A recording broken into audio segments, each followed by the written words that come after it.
Well, hello YouTube, it's me, Fortmaster, and welcome back to another Pastra reaction. I know it's been a while since I've reacted to one of his videos, but this was a suggestion from my Discord server.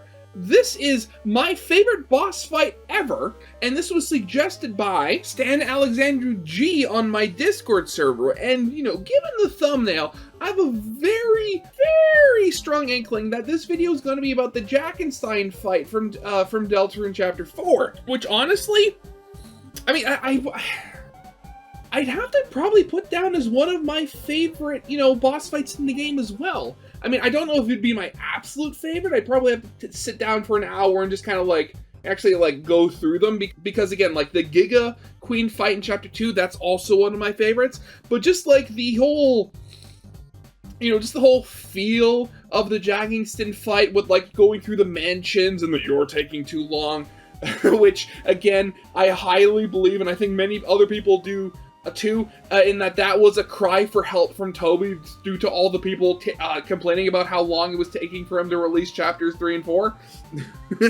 But yeah, this is definitely like one of the shorter videos I've done a reaction to. It's only 8 minutes long. But again, like I've asked, you know, for shorter videos to react to because I'm getting ready to go to camp next week. And I'm not going to be able to do, you know, a video every day while I'm gone, like pre-recorded. I at least want to have some videos, you know, like pre-recorded, at least one every couple of days. That way I don't leave you guys with absolutely nothing. But yeah, I mean, we should probably get this thing started. So yeah, of course, as always, original videos linked in the description if you haven't seen it yet for some reason. Corner video will lead to my Let's Play of the day. And if you like this video or any other video that I make, I'd very much appreciate it if you gave the video a like and subscribe to my channel, because almost 3/4 of the people that watch my videos aren't subscribed. I'd very much like that to change, because my main goal for this year is to hopefully hit 10,000 subscribers. Yeah, with all that out of the way, let's get this thing started then, shall we? Okay, so new Deltarune chapters came out recently, and I am a massive Undertale / Deltarune fan, so you know I was playing it as soon as I got my hands on it, which wasn't on release because tragically I had to wait a bit. That wait was excruciating, avoiding spoilers like the plague while also having everyone around me playing the entire game all at once made me feel like I was running around in an active minefield. Oh god, yeah, I know. I never actually had the game spoiled. The only real thing I experienced was several of my friends, either in voice call or through DM, simply telling me, dude, Chapter 4 has a character that you are gonna love. This was brought up to me several times, and when I would tell that to other people who played the game, their reaction was usually, oh, which character could that be? Oh, no, I know who it is, which only added to my suspense about who this character was. I went into Chapter 4 at the edge of my seat, wondering when I would see this mysterious character, and then as I walked through the halls of the Church Dark World, I entered a blacked out room as an ominous voice spoke out to me. Surely, I thought, this is the guy, and I was right. A pair of glowing orange eyes emerged from the darkness, and immediately after, I was greeted to... Wait, is that a little dancing pumpkin man? This is my new favorite boss ever, and after that unnecessarily dramatic intro, I want to talk about him. Oh god, again, that's one of those things, like... it's one of those things I love about, you know, all this stuff really, like, Undertale, Deltarune, all the things that Toby Fox has made. It's just that level of, like, juxtaposition, where you can have a game where you have, like, super, like, serious and dark, you know, things like, oh, if we don't do this, the apocalypse will happen. Or, you know, an Undertale where, like, you have, like, the Omega Flowey Photoshop Flowey battle that's just, like, completely out of left field. It's so freaky and scary. And then you have, like, this, where, you know, a boss battle taken, you know, almost entirely in the dark, with the, you know, plucky little boop boop boop boop boop music, and then, like, partway through the battle, little dancing jack-o'-lantern guys just start dancing across the bottom of your screen, just in time with the music, because this is like, because you're dealing with a darkner who's made out of literal Halloween decorations. Just, I love how, like, you can have just these extremes just in the same game like that. It's just beautiful. This video has no constructive formatting. It is not a video essay. It's not a proper review. It's just a neurodivergent ramble from someone who had their biggest special interest reference in a game they really like. It's not a video essay. I mean, again, this video isn't even 10 minutes long. I'd have trouble calling this a video paragraph. And with that out of the way, this boss fight is so awesome and I want to talk about it. Nothing could stop me except for maybe a very spooky pumpkin that may or may not rudely interrupt. Ooh, scary pumpkin! Oh man, that was a really scary pumpkin just now. You know what's even scarier though? Being doxxed. Fortunately, this video's partner, NordVPN, is here to help and make sure.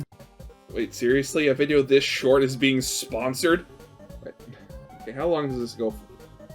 God, okay, that... Huh, okay. Getting into the boss, you basically find yourself trapped in this dark room where the monster, Jackenstein, attempts to kill you. The room is so dark you can't build up your character's TP through normal means, instead needing to collect the little treasures inside these Pac-Man-esque haunted house mazes in order to progress. Which, I learned later on, is that the whole thing was like, oh, you're taking too long. They're not timed. They only trigger when you actually hit a specific room in the house. It's like an area trigger, not a time trigger. Which, I mean, okay. All the while, the funkiest boss theme ever is playing in the background. This track slaps. It's been stuck in my head for days after playing, and I do not think it's going anywhere. I think the game agrees too, because not long after this fight starts, that is when the dancing pumpkins arrive. These guys are my favorite thing ever. Look at them. They are so incredibly goofy. Like, who the hell invited you guys? Why are there more of you the longer the fight goes? I am losing my mind. Again, that's just one of those things, like, with like all the sort of stuff going on in Undertale and Deltarune, you really have to wonder, like, what level of this is diegetic and what level of this stuff is just, you know, our perspective. Because, like, think about the little pumpkin guys, like, if they were just there for, like, for us, or if they were there, or if the other, like, the actual characters in the game could actually see them dancing along the sidelines, like, I would honestly believe either of those. Like, it's like, again, I could believe either of those. It's so stupid and funny. And these little pumpkin fucks are not the only gourd that make up this fight, because all of this has been me dancing around the actual main mechanic here. Because yeah, treasure collecting and maze traversal is like the gimmick here, but what makes this gimmick so effective is that every single time you take too long to get through the level, this one giant evil pumpkin just shows up, yells, "You're taking too long," and his ass just chases you through the rest of the maze as you desperately try to get out on time. Again, it's like, as I heard somebody tell me afterwards, it's not actually timed. It's an area trigger that you have to walk into. At first, it's legitimately pretty stressful and challenging, playing into the spooky horror theme of the boss fight. But as it goes, this big evil pumpkin slowly changes from menacing monster to a living YouTube poop. You guys remember those videos, right? The ones where people would edit the ever-loving shit out of random pieces of media till they were nearly unrecognizable? Yeah, Toby Fox did that with this boss, and it's the most unserious thing I've seen from this game. Yeah, I believe it's called sentence mixing.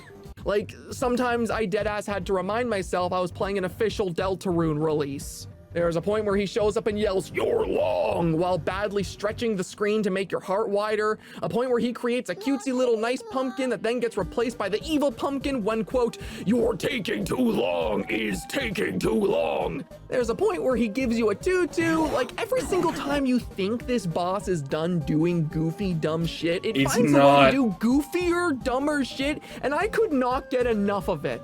This thing had me smiling ear to ear the entire time I was fighting it. Like, right in the middle of one of my favorite games, there is a boss fight that is a spooky Halloween pumpkin man in an evil haunted house filled with ghosts, and taking too long to get through it causes you to get chased by a big evil pumpkin. This thing was made for me, man. Halloween, if you couldn't already tell, is like a third of my personality alongside Fortnite and thirsting for fictional women. I cannot get enough of this absolute shitpost of a boss fight. Now, with all the shenanigans described, you might be wondering how one goes about defeating the boss. What? What is this? I never saw this attack before. Is this what happens if you start, like, if the boss fight goes on longer? Again, I've never seen this one before. You can grab the little treasures in the haunted house to collect TP, but what do you actually do once you have that TP? Well, in typical spooky monster fashion, this guy does not like bright light. Collecting enough TP allows you to cast a bright light, which you can then use to chase the large pumpkin, who I swear is using sampled Mario sound effects. I swear that's what I'm hearing right now.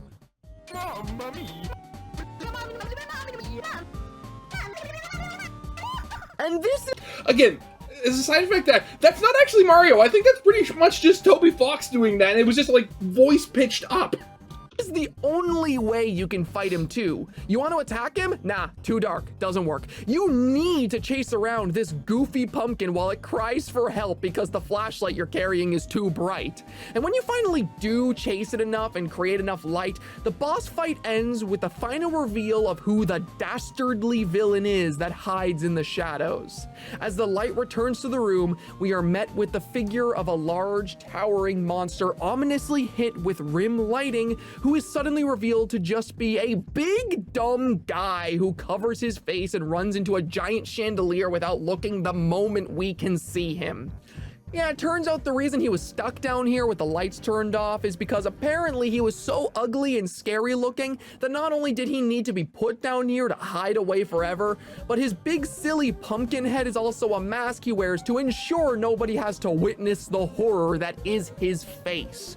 So, of course, after we heal his grisly wound sustained from the chandelier, a mild bump on the head, he decides, since we earned his trust, to give us the option to see his face for real. We take some time to consider this, wondering if the horrors are worth it.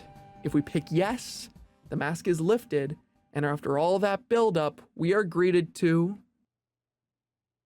that. Like, I don't even know what that is supposed to be. It's just a little white nubbin guy. Like, honestly, yeah, I wouldn't be surprised if, you know, Jackenstein's entire body wasn't like, you know, Greater Dog's suit of armor in Undertale, and if he could hop, and where he'd be able to hop out of that, and he'd be like half the height of Chris, just being a little white puff ball thing. Like, it's just so stupid. I love it.